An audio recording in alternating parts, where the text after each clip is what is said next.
তো hey guys, welcome back to the new blog. তো আজকের ব্লগ শুরু হইতেছে সকাল 8টা বাজে, আর আমি আছি এখন হচ্ছে ছাদে আমাদের। সো গত ব্লগে আমি খুব একটা রেসপন্স পাই নাই, জানি না কেন, হয়তো বা ব্লগটা দেরি করে দেওয়ার জন্য। ব্লগটা দিতে আমার মোটামুটি 1 মাস সময় লাগছে। কারণ ব্লগটা দেওয়ার মানে দেরি করে দেওয়ার জন্য আমি সরিও বলছি, কারণটা আমি বলে দিই এখন।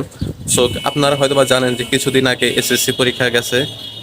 এসএসসি পরীক্ষার জন্য দেখা যায় যে এসএসসি পরীক্ষার পর যে আমার কাছে 4টা প্র্যাকটিক্যাল খাতা আসছিল কৃষি শিক্ষা। তো সেটা আঁকাইতে লিখতে আমার মোটামুটি 10 থেকে 15 দিন বা তার হয়তো বা বেশিও লাগতে পারে।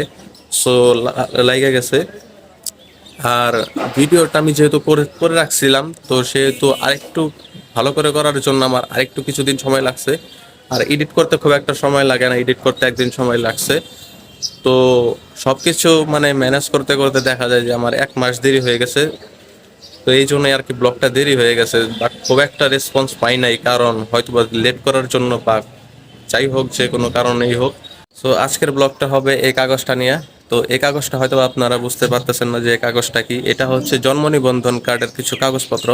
তো এটা হচ্ছে নর্মাল কাগজ, মানে নর্মাল জন্ম নিবন্ধন। তো এটাকে ডিজিটাল করার জন্য আমাদের যাইতে হবে বালিয়াটি। তো শুধু আমারটা না, আমার সাথে সাথে আমার বাবারটা, আমার ভাইয়েরটা। সো তিনটা জমা দেওয়ার জন্য আমরা যাব হচ্ছে বালিয়াটি। আসলে আমাদের বাংলাদেশে থাকতে গেলে অনেক কিছুই করতে হয়। কিছুদিন যাবত যে মানে আগে তো চলতো যে ভোটার আইডি কার্ড নর্মালটা, এখন নর্মাল ভোটার আইডি কার্ডে চলে না, ডিজিটাল ভোটার আইডি কার্ড করতে হয়। আর এখন হচ্ছে জন্ম নিবন্ধন কার্ড নর্মালটা চলে না, ডিজিটাল করতে হয়। তো যাই হোক, ডিজিটাল করার জন্য আমাদের যাইতে হবে বালিয়াটি। এটা আমাদের কাগজপত্র শেষ। দেখা যায় যে অনেকেই এই কাগজপত্র রেডি করতে অনেক প্যারা খায়, কারণ তারা খুবই তাড়াতাড়ি করে, যে জন্য অফিস থেকে একটু দেরি করে দেয়। তো আমার কোনো প্যারা নাই, যে আমি একটু সবকিছু রেডি রিল্যাক্সে করতে চাই। তো আমার কাগজপত্রগুলো তৈরি করতে দিয়েছিলাম ঈদেরও 1 মাস আগে থেকে। তো ঈদেরও মানে ঈদের আগে 2টা কাগজপত্র হয়ে গেছিল, আর ঈদের পরে একটা কাগজপত্র হয়েছিল, তো সেটাও আমি নিতে যাই নাই। তো তারা ফোন করছিল যে আপনার কাগজপত্র হয়ে গেছে, আর নিয়ে যায়েন। তো ঠিক আছে, আমি তারপরে যে পরীক্ষার কিছু কাগজপত্র লেখার জন্য যাওয়া হয় নাই।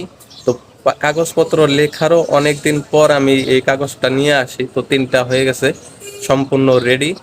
তো ভাবলাম যে আজকে একটু ফ্রি আছি, তো আমার সাথে আর একজন যাবে। তো তার সাথে একটু বাইকে একটু ঘুরে আসি। যাই হোক, ঘোরাও হবে, কাগজপত্র হবে, জমা দেওয়া হবে। সো আজকে সেটার জন্যই হচ্ছে যাব বালিয়াটি।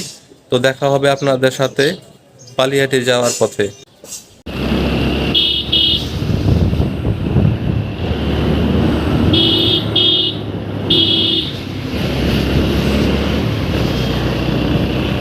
তো এটা হচ্ছে কাজবাড়ির পরে, আর সামনে নতুন গ্যাস পাম্প হয়েছে, সেই জন্য সবাই লাইন ধরে দাঁড়ায় আছে। আসলে আমার গ্রামের সিএনজিওয়ালাগুলো প্রথমে যাইতো হচ্ছে সাভার সিএনজির গ্যাস ভরতে। তো এখন আর সাভার যায় না, এখান থেকে সব গ্যাস নেওয়া হয়। একটু লাইনে দাঁড়ায়।